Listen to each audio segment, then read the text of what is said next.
अस्सलामुअलैकुम। मैं मौलवी सिकंदर। आज मैं लाइव इसलिए आया हूँ कि मुल्क भारत के अंदर भारतीय जनता पार्टी की राष्ट्रीय प्रवक्ता नुपुर शर्मा जी, जिनका नाम है नुपुर शर्मा, जिन्होंने हमारे पैगंबर के बारे में भारत के एक टीवी चैनल पर ऑन रिकॉर्ड, सबसे बड़ी हद की तो बात यह है कि ऑन रिकॉर्ड उन्होंने टीवी इंटरव्यू पर बैठकर पैगंबर मोहम्मद के बारे में टिप्पणी की। आज तक फेसबुक पर टिप्पणियां होती हुई आई है, उनके खिलाफ कार्रवाइयाँ हुई है व्हाट्सएप पर या फेसबुक पर, लेकिन ये इतनी बड़ी पार्टी की राष्ट्रीय प्रवक्ता है जिसके पास सांसद 300 से जायद है और उसी पार्टी से भारतीय जनता पार्टी भारत के प्राइम मिनिस्टर ताल्लुक़ रखते हैं। वो प्राइम मिनिस्टर मेरे भी हैं और पूरे भारत के भी हैं। देश के प्राइम मिनिस्टर नरेंद्र मोदी, जिनकी पार्टी से प्रवक्ता है, राष्ट्रीय प्रवक्ता नुपुर शर्मा, जो हमारे पैगंबर के बारे में ऑन रिकॉर्ड टीवी इंटरव्यू पर बोलती है, टिप्पणियां करती है, पर उसके खिलाफ कोई 10 दिन तक कोई कार्रवाई नहीं हुई।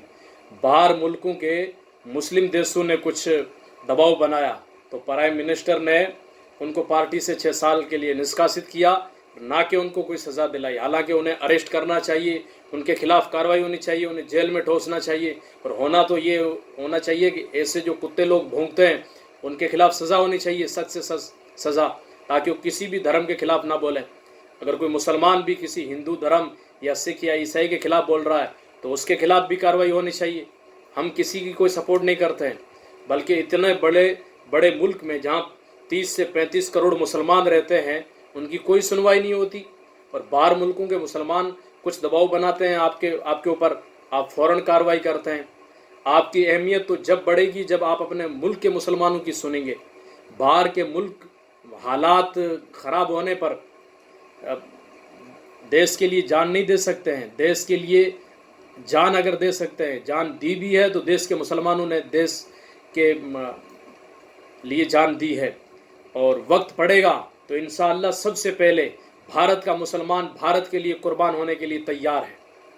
पहले भी हमारे उलमा ने, अल्लामा खैराबादी ने, हुसैन अहमद मदनी रहमतुल्लाह अलैह ने, शेखुल हिंद महमूदुल हसन रहमतुल्लाह अलैह ने, और बिस्मिल्लाह खान ने, अशफाकुल्लाह खान ने, भगत सिंह ने, सुभाष चंद्र बोस ने, ये सब लोग जब देश के लिए शहीद हुए हैं, देश के लिए कुर्बानियाँ दी है, और इंशाअल्लाह जब भी वक्त देश को ज़रूरत पड़ेगी, भारत का मुसलमान भारत के लिए सबसे पहले सीना बांधकर और सर पर कफन बांधकर तैयार रहेगा, और देश के लिए जान और कुर्बानी देने के लिए।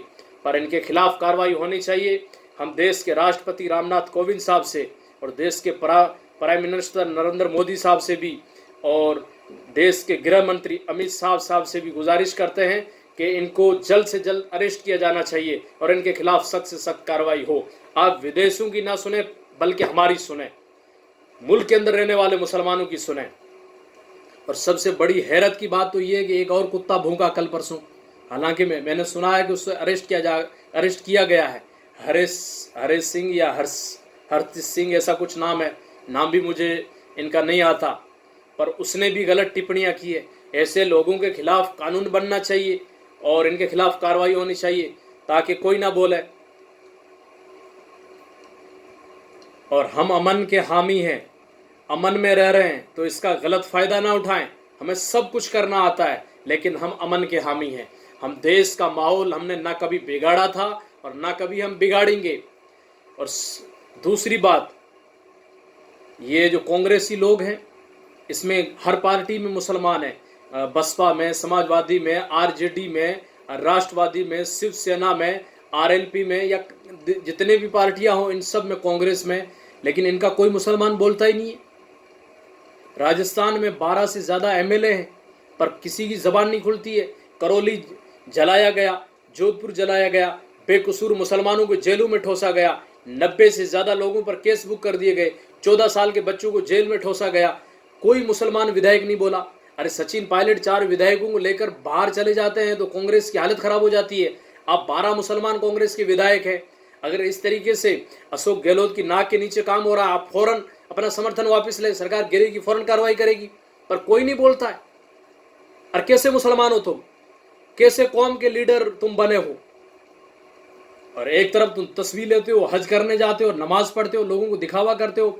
12 कांग्रेसी मुसलमानों में से मुझे एक का नाम लेके बताओ, चाहे वो बाड़मेर की शिव विधायक हो, चाहे पोखरण का साले मोहम्मद हो, चाहे अमीन कागजी हो, चाहे दो रफीक हो, चाहे जायदा कामा हो, और चाहे हाकिम अली हो, कोई भी हो, बताओ तो सही कोई बोला हो पैगंबर मोहम्मद के बारे में इन्होंने कहीं प्रोटेक्शन किया हो, या सरकार को या भारतीय जनता पार्टी को इन्होंने कोई खत लिखा हो कि नुपुर शर्मा के खिलाफ कार्रवाई होनी चाहिए, इस तरीके से बकवासबाजी नहीं होनी चाहिए।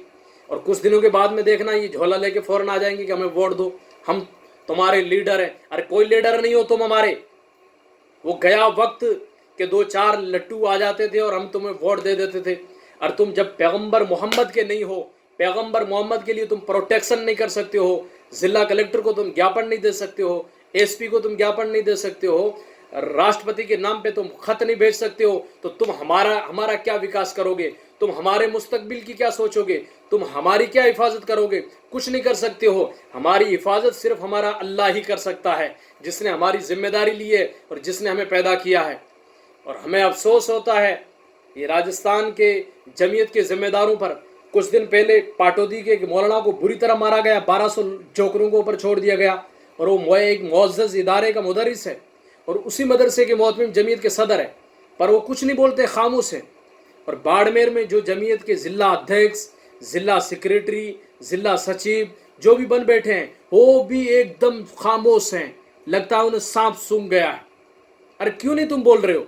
ना तुम पैगंबर मोहम्मद के बारे में नुपुर शर्मा ने या इस तरीके से गीदड़ बोलते हैं, तुम कोई प्रोटेक्शन के लिए कौम को ना कहते हो, ना अपने हिंदू भाइयों को कहते हो। और तुम्हें तो प्रोटेक्शन करना चाहिए अपने हिंदू भाइयों को, दलित भाइयों को साथ में लेकर कि हमारे मजहब के खिलाफ इन्होंने टिप्पणी की है, पैगंबर के खिलाफ टिप्पणी की है, तुम हमारा साथ दो। वो साथ देने के लिए तैयार है, पर तुम चापलूस लोग हो, ओहदा परस्त हो, तुम्हें ओहदा चाहिए, ओहदे के भूखे हो। तुम अपनी जुबान नहीं खोल सकते हो क्योंकि तुम डरते हो, तुम्हारे अंदर दहशत है, तुम्हारे दिल मुर्दा हो चुके हैं, तुम पता नहीं कौन सी खुराक खाते हो, तुम्हारे दिल एकदम मुर्दा हो चुके हैं। हो सकता है कल मेरे खिलाफ फतवे आएंगे, लेकिन मैं फतवों से डरता नहीं हूं।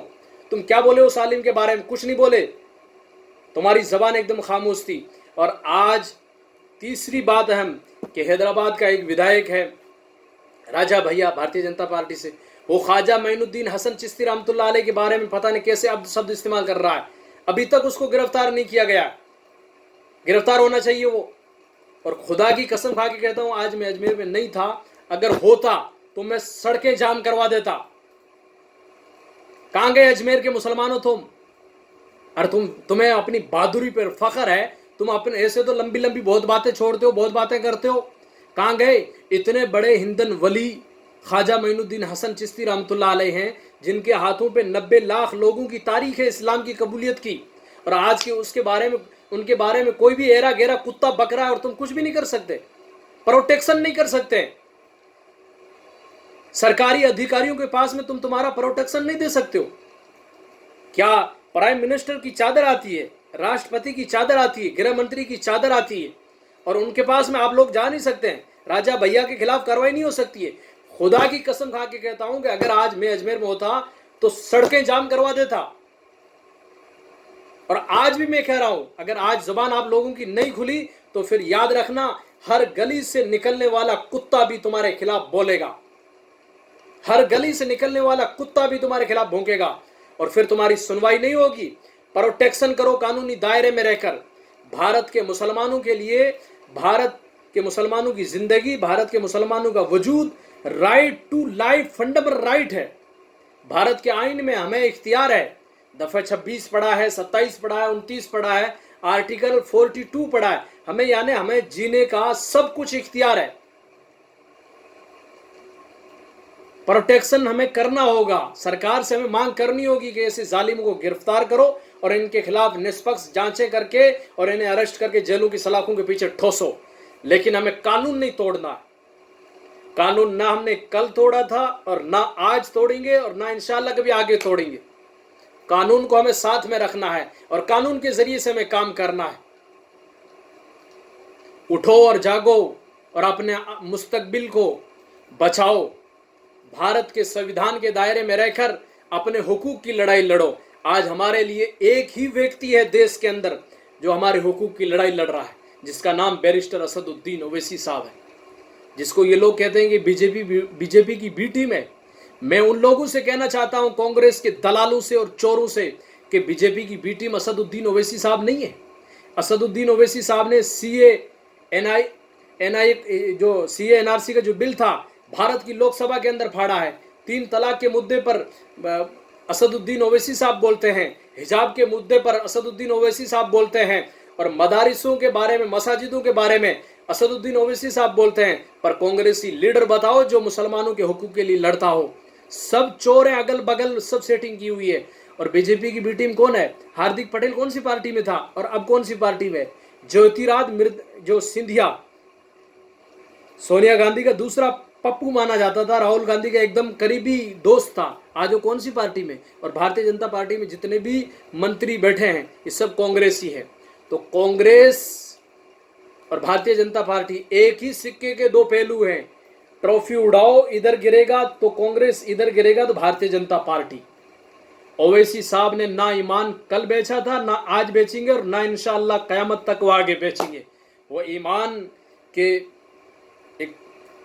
ईमान परस्त है और तकवे वाले लीडर हैं। और हमारे लिए, भारत के लिए, भारत के हिंदुओं के भी, दलितों के भी, सिखों के भी, ईसाइयों के भी और मुसलमानों के लिए भी एक वो बेहतरीन लीडर हैं। और उन पर हमें फख्र है कि अल्लाह ताला उनकी हर तरफ से हिफाजत करे और अल्लाह ताला उन्हें अपनी मेहनतों में कामयाब करे और उनके बाजुओं को हमेशा के लिए मजबूत करे, ताकि हम गरीबों के लिए और मजलूमों के लिए लड़ते रहें। शुक्रिया। अस्सलाम वालेकुम।